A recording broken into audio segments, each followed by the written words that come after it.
Alors, bonsoir tout le monde. Bienvenue à la séance ordinaire du lundi 10 septembre. On va se lever pour... Allez, Mme Morin. Nous, membres du Conseil municipal de Sainte-Christine d'Auvergne, nous engageons à agir avec honnêteté et intégrité dans le respect des lois qui nous gouvernent et à prendre des décisions en toute impartialité pour les intérêts des citoyens et citoyennes de Sainte-Christine d'Auvergne, tout en assurant une saine gestion de la municipalité et de son développement.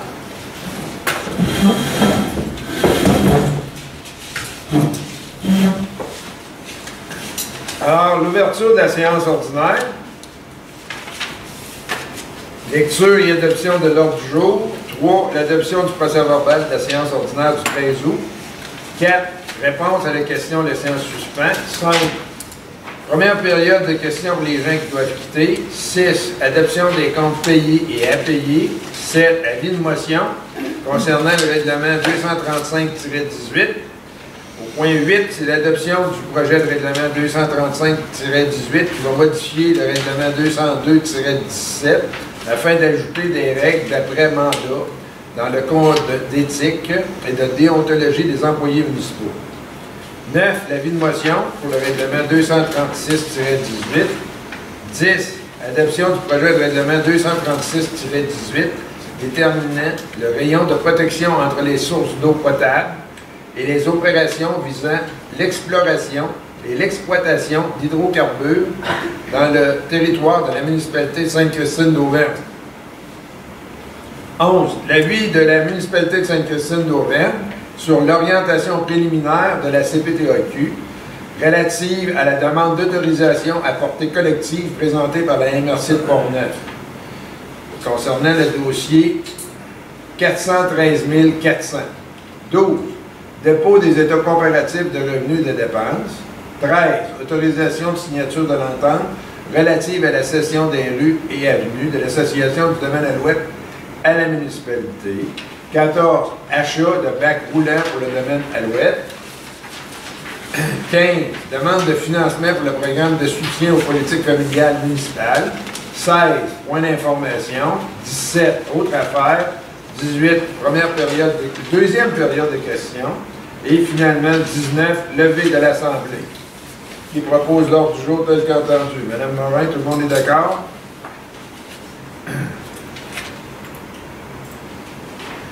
Alors, les membres du Conseil ayant reçu une copie du procès-verbal de la séance mentionnée en titre, c'est-à-dire celle de la séance ordinaire du 13 août 2018, la directrice générale secrétaire trésorière par intérim est dispensée d'en faire la lecture. Il est donc préposé et résolu d'adopter tel que rédigé le procès-verbal de la séance ordinaire du 13 août 2018. Proposé par M. Lausier. Tout le monde d'accord?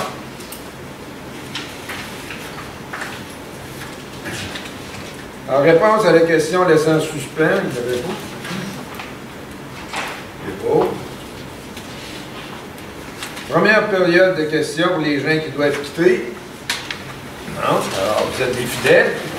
C'est des fidèles.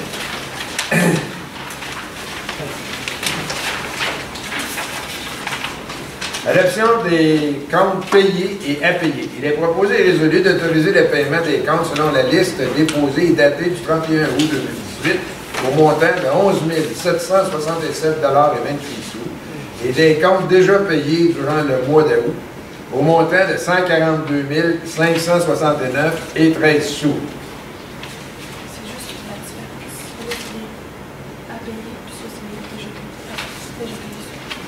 C'est pas ça que j'ai dit? Ah, c'est parce que tu n'as pas écrit? Ouais. Ah, je répète, je vais répéter, mais à l'envers. Alors, on autorise le paiement des comptes selon la liste qui est déposée au 31 août 2018, qui lui est au montant de 142 569,13 $ et d'un montant de 11 767,28 $ pour des comptes qui, eux, sont déjà payés. Alors, qui en veut vous deux? Monsieur Paquet. Tout le monde est d'accord? Alors, il y a un avis de motion qui va être donné par... OK, oui, c'est vrai. Ah, oui. Tel que demandé précédemment, la directrice générale secrétaire trésorière par intérim fait un résumé des frais d'avocat cumulés au 31 août 2018 et de la carte de crédit. Donc, pour les frais d'avocat, nous n'avons aucune nouvelle facture. Bravo, on devrait faire une fête. Donc, nous sommes à un total de 17 923,93 pour l'année cumulée sur un budget de 30 000 $. Puis, pour la carte de crédit, on a totalisé un total de 3 factures pour un montant de 98,76 au total. C'est beau, merci. Des questions? Non? Alors, on continue. L'avis de motion va être donné par le siège numéro 4, Mme Duchesneau. Alors, avis de motion, règlement numéro 235-18, modifiant le règlement numéro 202-16 afin d'ajouter des règles d'après-mandat dans le code d'éthique et déontologie des employés municipaux. L'information est donnée à l'effet qu'au cours de cette séance, c'est ça? Oui, c'est très bien. Sera présenté le règlement numéro 235-18 modifiant le règlement numéro 202-16 afin d'ajouter des règles d'après-mandat dans le code d'éthique et de déontologie des employés municipaux. Alors maintenant, on va passer à l'adoption, toujours siège numéro 4. Oui. Adoption du projet de règlement 230-18 modifiant le règlement 202-16 afin d'ajouter des règles d'après-mandat dans le code d'éthique et de déontologie des employés municipaux. Attendu que le 19 avril 2018, le projet de loi numéro 155, loi modifiant diverses dispositions législatives concernant le domaine municipal et la Société d'habitation du Québec a été sanctionné. Attendu que cette loi modifie notamment la loi sur l'éthique et la déontologie en matière municipale en y prévoyant l'insertion au code d'éthique et de déontologie des employés municipaux des règles d'après-mandat.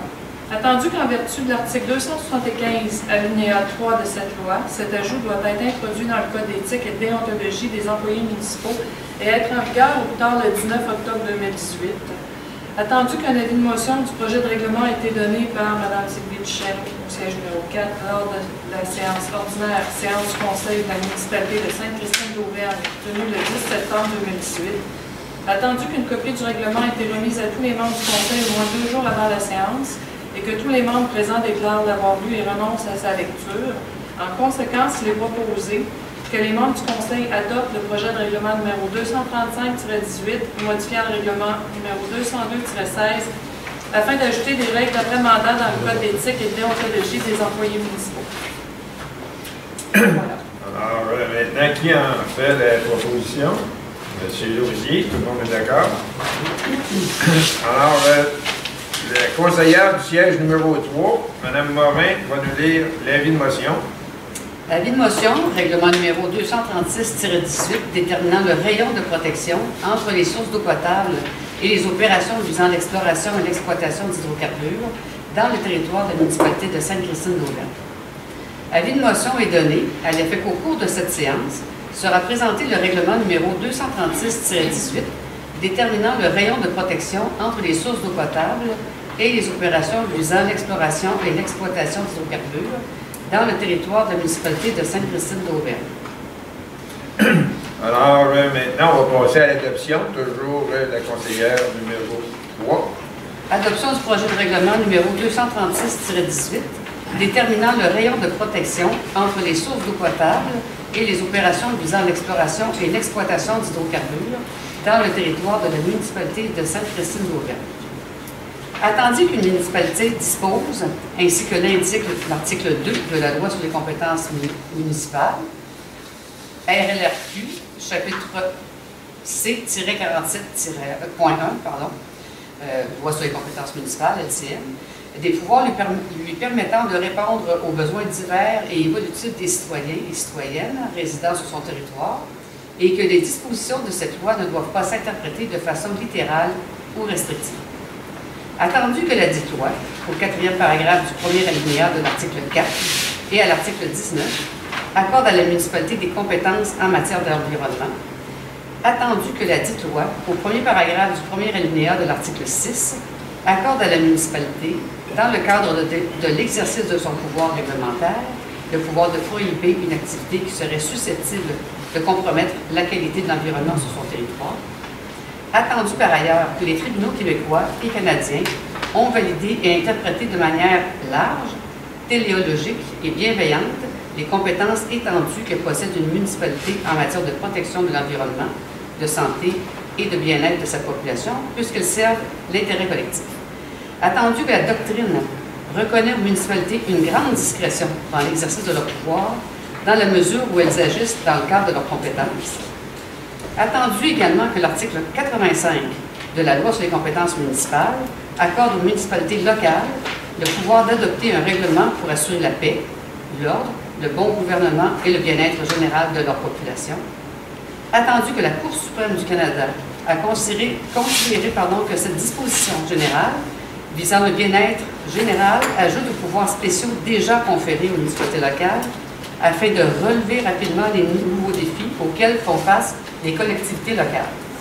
Attendu également qu'en adoptant en 2009 la loi affirmant le caractère collectif des ressources en eau et visant à renforcer leur protection, RLRQ chapitre C-6.2, le législateur a consacré le principe que l'usage de l'eau est commun à tous et que chacun doit pouvoir accéder à une eau dont la qualité et la quantité permettent de satisfaire ses besoins essentiels.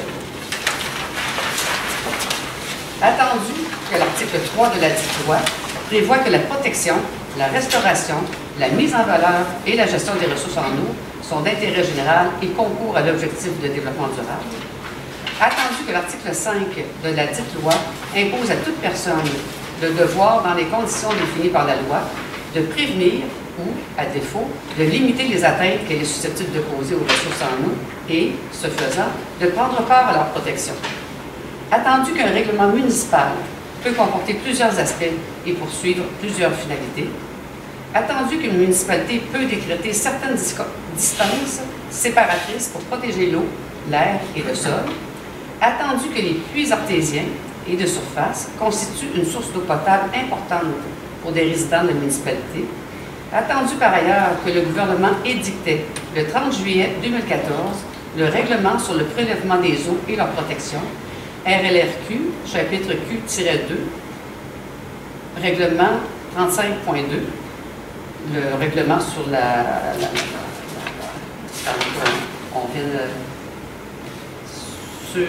l'exploration et l'exploitation des hydrocarbures,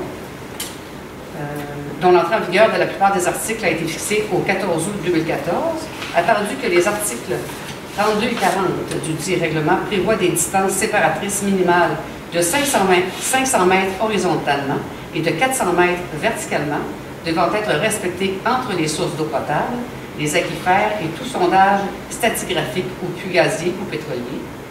Attendu que 295 municipalités québécoises, provenant de 72 MRC et agglomérations, et représentant 849 280 citoyens et citoyennes, ont réclamé, par le biais d'une requête commune, adoptée par chacun des conseils municipaux, une dérogation au dit règlement afin d'accroître les distances séparatrices qui y sont prévues, comme le permet l'article 24 de la Loi sur la qualité de l'environnement, 124, pardon, de la Loi sur la qualité de l'environnement, RLRQ, chapitre Q-2. Attendu cependant que 331 municipalités provenant de 75 MRC et agglomérations et représentant 1 171 142 citoyens et citoyennes ont participé à la démarche commune des municipalités québécoises réclamant la dite dérogation et adoptant une résolution à cet effet, attendu que notre municipalité a adopté la dite requête commune par une résolution en bonne et due forme du Conseil, résolution qui fut transmise au ministère du Développement durable, de l'Environnement et de la dite au changement climatique.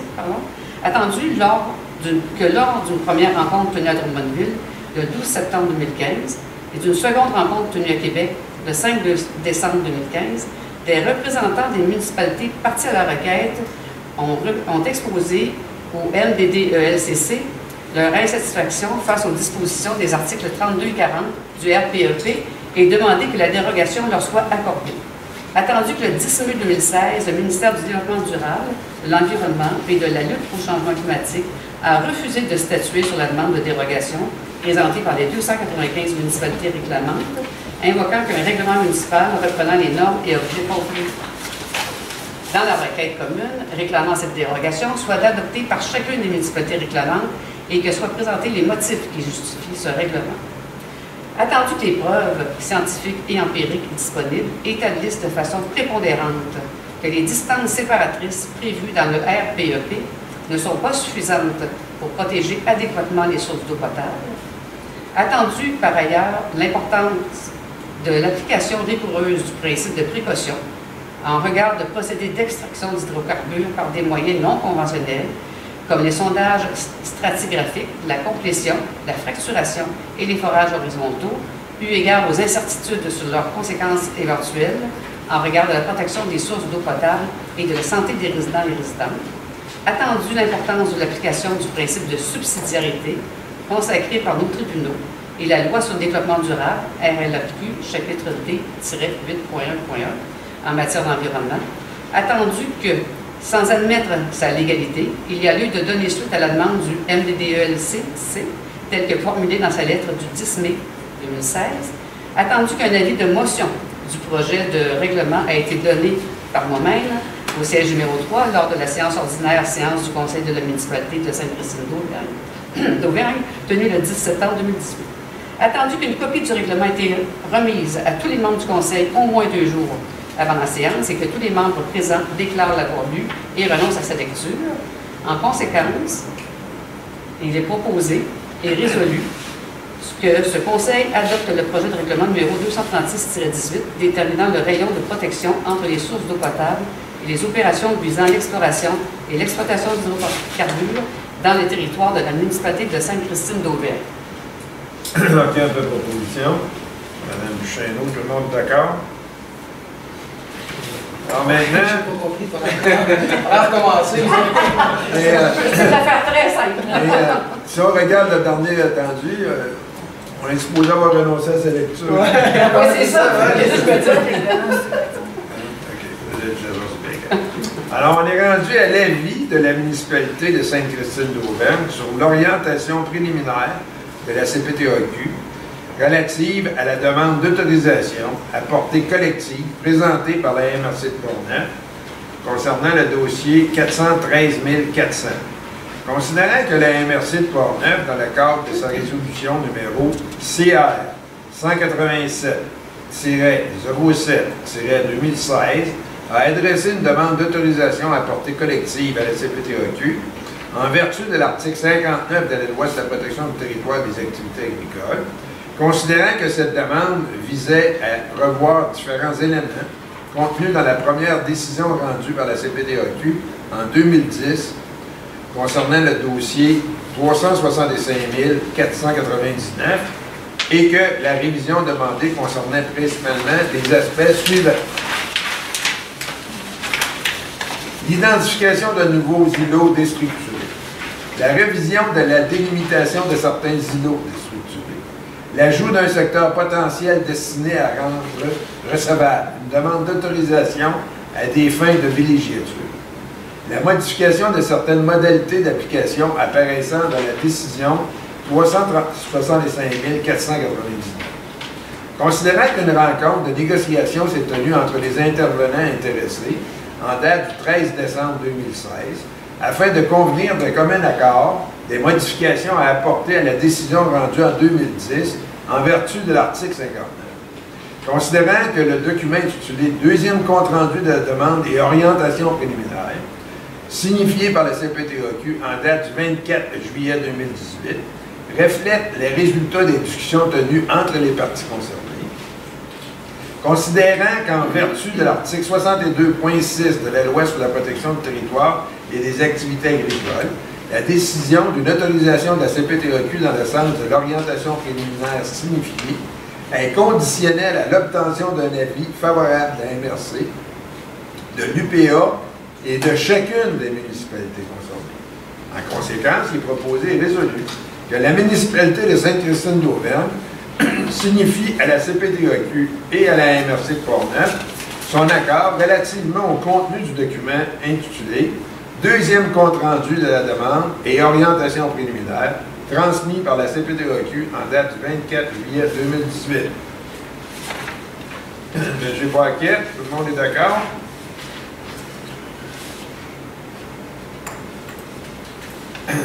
Alors, Mme Stéphanie Redman, directrice générale, secrétaire trésorière par intérim, a remis les documents reliés au dépôt des états comparatifs de revenus et de dépenses tels que prévu à l'article 176.4 du Code municipal. Un résumé sera publié dans l'Écho d'Auvergne et sur le site web de la municipalité de Sainte-Christine d'Auvergne.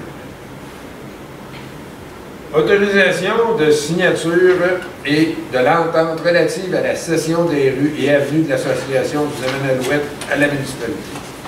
Considérant que le domaine Alouette est présentement en cours de municipalisation et que la municipalité doit acquérir les rues et avenues, considérant que l'association du domaine Alouette cède les droits nécessaires à la municipalité afin de municipaliser les rues et avenues du domaine Alouette, considérant que les lots suivants sont cédés gratuitement et seront municipalisés.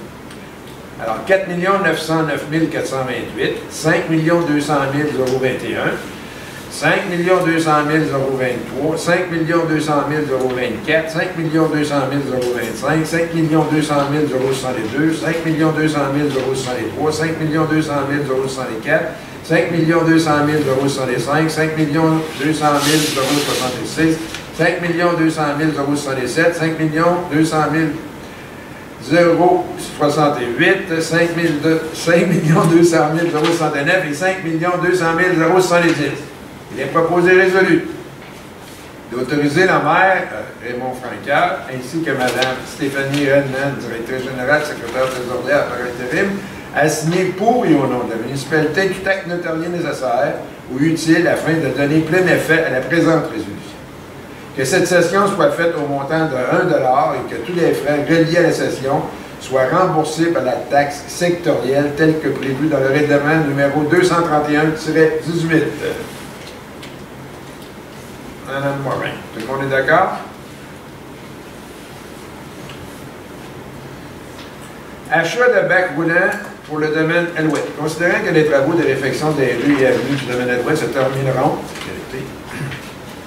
dans les prochaines semaines, considérant que suite aux travaux effectués à la gestion des déchets domestiques, des matières organiques ainsi que le recyclage se feront désormais par porte à porte et que les conteneurs seront retirés, considérant que les bacs roulants de matières organiques et de recyclage sont gratuits et fournis par la Régie régionale de gestion des matières résiduelles de Pont-Neuf, mais que celui des déchets domestiques est aux frais du citoyen. Considérant que la municipalité désire offrir aux citoyens à un prix raisonnable pour les bacs de déchets domestiques, considérant que nous pourrions ainsi répartir le coût sur leur compte de taxe avec des frais d'administration de 5 %, il est proposé résolu que les membres du Conseil autorisent la municipalité à offrir ce service aux citoyens ciblés et à effectuer l'achat et la gestion des dits bacs. M. Wallet, tout le monde est d'accord?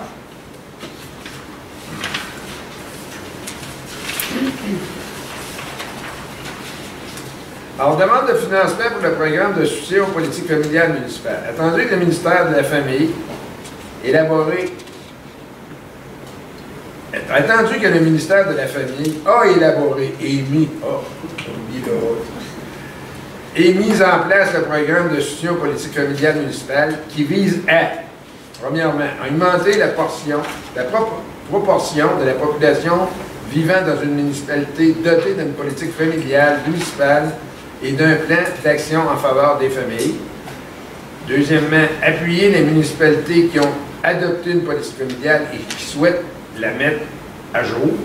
Attendu que la municipalité de Sainte-Christine d'Auvergne a présenté en 2018-2019 une demande d'appui financier admissible pour l'élaboration d'une politique familiale dans le cadre du programme de soutien aux politiques familiales municipales. Attendu que la municipalité de Sainte-Christine d'Auvergne désire toujours participer au programme de soutien aux politiques familiales municipales en 2018-2019, en conséquence, il est proposé et résolu d'autoriser Mme Stéphanie Redman, directrice générale secrétaire trésorière par intérim, à signer au nom de la municipalité de Sainte-Christine d'Auvergne tous les documents relatifs au projet présenté dans le cadre du programme de soutien aux politiques familiales municipales 2018-2019, de confirmer que Mme Sylvie Duchesneau est l'élue responsable des questions familiales, d'autoriser le secrétaire trésorier adjoint par intérim à payer la différence des frais de 30 % encourus suite à l'approbation de la demande financière. Proposé par Mme Morin, tout le monde est d'accord?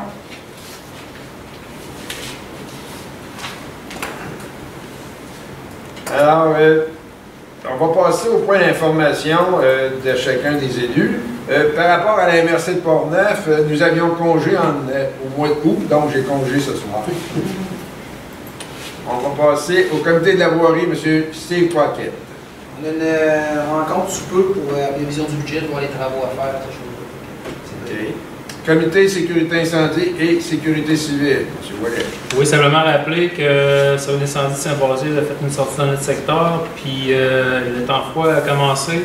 Ce serait important de rappeler aux gens de ramener leur cheminée avant les gros froids pour éviter qu'il y ait des feux de cheminée et des possibilités d'incendie. Les ressources humaines, Mme Duchesneau. Alors, des entrevues auront lieu prochainement pour l'embauche d'une ressource pour la bibliothèque. D'accord. Comité d'embellissement, Mme Morin. Je vous avais annoncé lors du dernier conseil qu'une rencontre pour établir le bilan des activités du comité d'embellissement se fait quelque part en septembre. On a jugé opportun de le reporter au 10 octobre pour savoir le résultat de l'exercice sur la route des fleurs et l'activité d'échange de plantes. La route des fleurs, le gala, a lieu le 11, ça, le 13? Il me semble que oui. Mais c'est en fin de semaine, ça va être en fin de semaine. C'est pas le 13 octobre? La chef à Cap Santé, c'est le 13 octobre. Est-ce que vous ne pas mettre votre réunion au lieu de le 10 et le mettre un peu plus tard? Oui, je vais communiquer avec le président. D'accord. Comité des loisirs et développement, M. Lausier. Dimanche 16 septembre, il y aura Dimanche 16 septembre aura lieu une corvée d'entretien pour notre sentier pédestre qui mène à la rivière Sainte-Anne. Rassemblement à 9h ici en arrière du garage municipal. Puis bienvenue aux bénévoles. Puis en cas de pluie, c'est remis au 30 septembre. Alors, c'est vous qui êtes le responsable de ce dossier-là? Oui. Vous allez superviser le support. Ça fait plaisir. Et monsieur Ouellet. Peut-être rappeler qu'il y a un repas qui va être servi sur Ouais, c'est ça. OK, M. Wallet, 125e. Le comité s'est rassemblé, les idées progressent toujours, puis j'invite la population à aller voir le Facebook du 125e pour plus de détails. D'accord. C'est visible sur le Facebook. Est-ce qu'il y a possibilité de le voir à partir du site de la municipalité? Un exemple, mettons, comme moi, je ne suis pas Facebook, puis je veux le voir. Est-ce qu'il y a possibilité d'aller sur le site de la municipalité et le voir? Il va y avoir un lien qui peut se rendre sur la page du 125e de la municipalité. À compter de quand? Oui. À compter de quand? C'est déjà Actuellement? fait. Ah, merveilleux. Bravo. Comité des aînés et familles, Mme Duchesneau. Alors, rencontre de table de concertation à l'île de Portneuf ce jeudi 13 septembre. Ensuite. Alors, la Régie régionale de gestion des matières résiduelles de Portneuf, M. Leclerc. Alors, nous aussi, en août, c'était congé, donc j'ai congé moi aussi. C'est bien. Alors, avant de passer à la période de questions, j'aimerais mentionner, ça concerne le domaine Alouette, les travaux d'asphaltage dans le domaine Alouette. Nous voulons préciser que les travaux seront effectués à l'aide d'asphalte recyclé, comme on a mis à différents endroits actuellement, puis c'est merveilleux, ce qui permettra aux gens du secteur d'économiser sur les coûts qui leur seront refacturés tout en ayant du matériel de qualité sur leur route. Il faut comprendre que lorsqu'on a enclenché le processus, l'asphalte était à un prix inférieur qu'elle est aujourd'hui. Alors, on fait d'une pierre deux coups, on a réussi à avoir de l'asphalte recyclé. On va vous faire un très beau travail à bon marché. Alors, la période de questions peut être vue et entendue sur l'enregistrement de cette séance disponible sur le site Internet de la municipalité au www.sainte-christine.qc.ca. C'est le seul endroit qu'on ne dit pas de gouverne. Alors, la période on est rendu à la période de questions. La parole est à vous. Alors, quelqu'un vraiment propose d'élever l'Assemblée, M. Paquette a fait ça.